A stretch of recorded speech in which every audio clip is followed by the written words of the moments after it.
Ayan o, wala naman.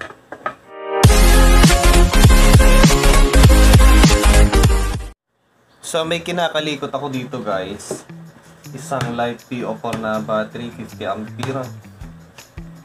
Parang kasi nga nagtag brownout dito sa amin tapos mainit. So usong-usong dito yung ganitong battery. So eto guys ay bagong charge lang daw nung may-ari. Ang problema ay mahina yung output. 12 volt naman siya, yan test natin. 12 volt naman yung output niya, kaya lang pag ginamit natin bumabagsak. Test natin dito. Yan, 13.0 pa pala. Fully charged siya, kaya lang mahina. Try natin. Try natin kung bumabagsak. 12.2. Supposed to be kung yan lang at hindi naman kabigatan yung inverter, sana 13.0 pa rin yan.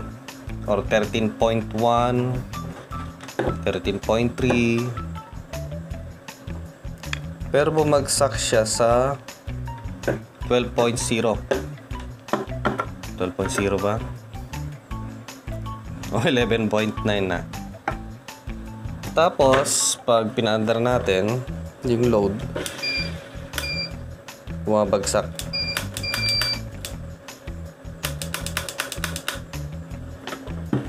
So may problema siya. Okay, try natin tanggalin to.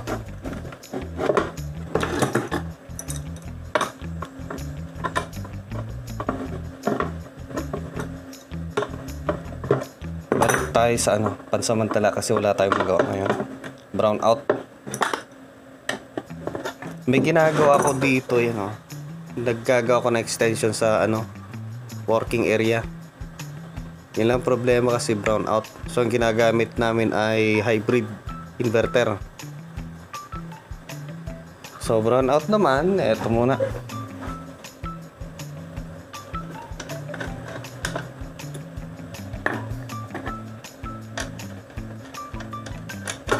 Okay, so kahit na i-short natin to, mahina yung kanyang spark.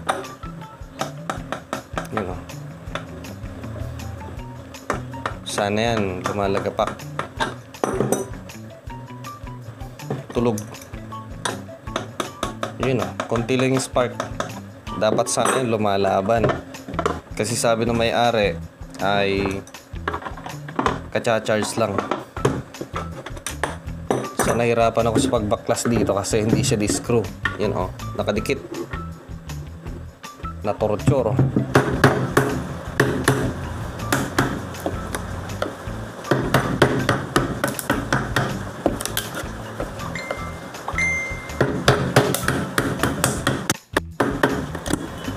Okay. Yun.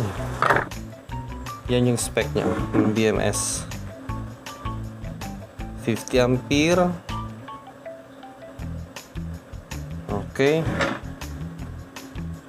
Live PO4, 50 ampere ang isa. So dito sa battery, yan 13.0. Tapos per cell, yung mga ganito kasi walang balancer, equalizer pala. 3.2 and 3.2, 3.2, 3.2. So ngayon subukan nating i-short yung kanyang output sa BMS dito. Kung babagsak, natin matrace kung saan yung problema. 13.0 dapat babagsak yan kung may problema dito sa bawat cell, kahit isa lang. Ayan wala naman.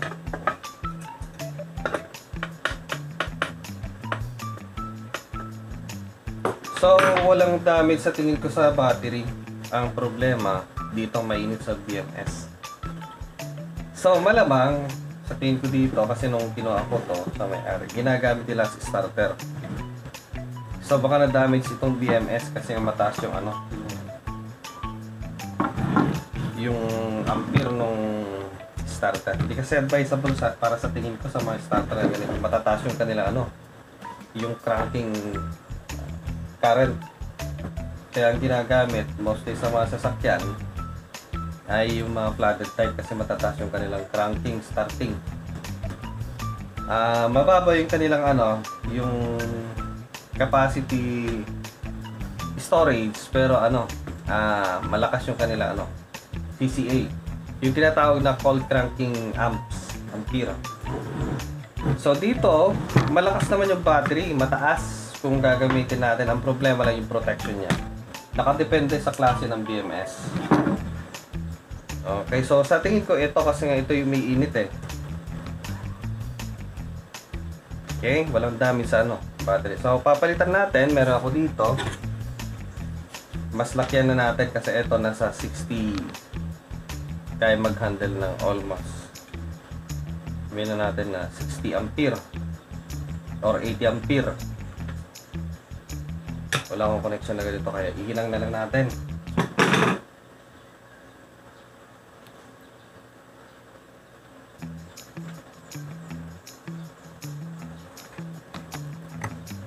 Okay. Natin dito. Yun. Tapos, madali lang ito. Quick video lang ito. Tanggalin natin dito ang kabila. Ang problema, wala akong ganitong tape.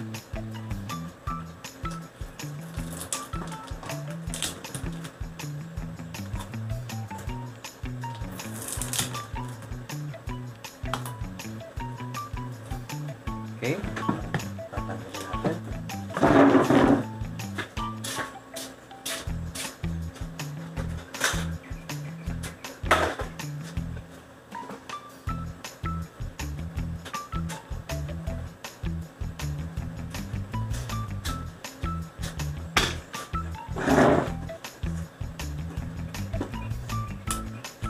Palit tayo ng pang class.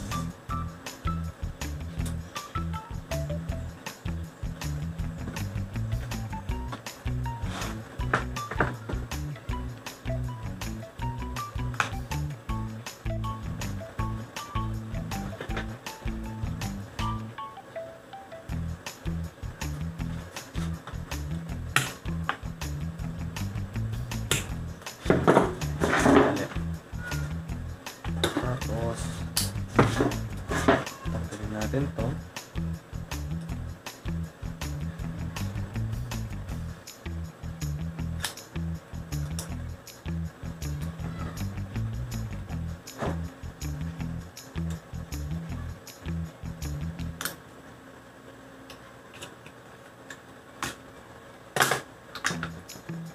So ito guys yung BMS. Ayun! Oh, luto oh. Sunog oh. Sunog.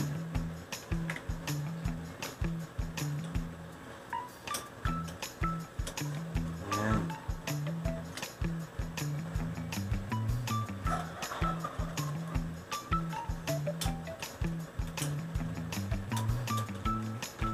So, tingin ko pwedeng mga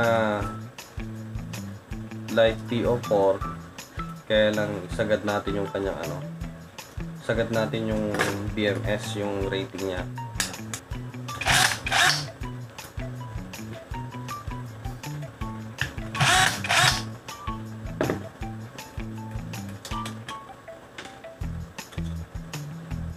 Minute dito.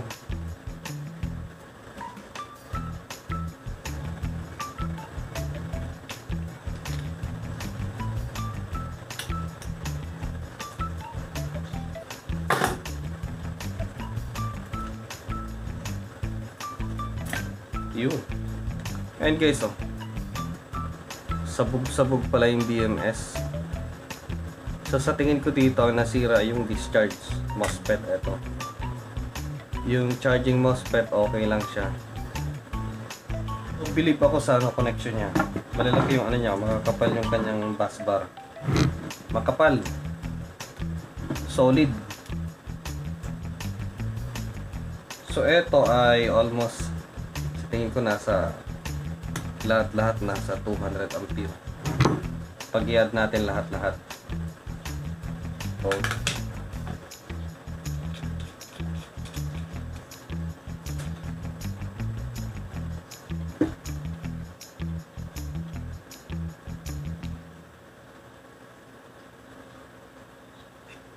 check natin yung yung kanyang connection para sa battery input.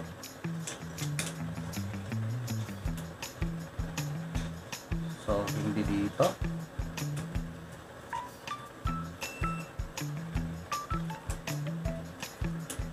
Kasi dito yung ground connected sa kanyang sensor sa negative. Dito, yung black. Ayun, dito. Dito yung papunta sa battery. Tama. Tapos ngayon ay dito natin siya ilagay. So baliktad siya ngayon. Ganun siya. Hindi siya kasya. DIY na lang natin. Yung connection lang. Hindi ko alam. Ayun. Ano lang siya. Active na siya, guys. Active na siya. Check natin.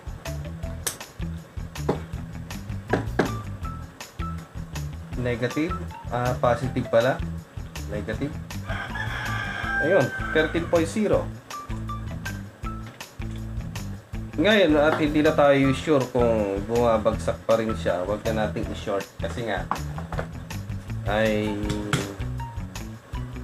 tawag dito healthy na yung nilagay nating na BMS. So ngayon, wag na nating ikanon. Kanina lang kasi nga nung tinest namin tong battery sinort, yung kanyang output ay walang lumalabas or nagdadrop.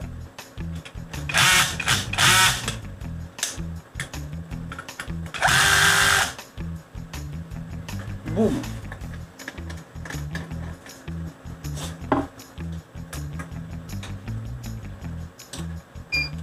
Yun. Ngayon tingnan natin kung kaya niya yung load natin. 160, 220, 26, 24.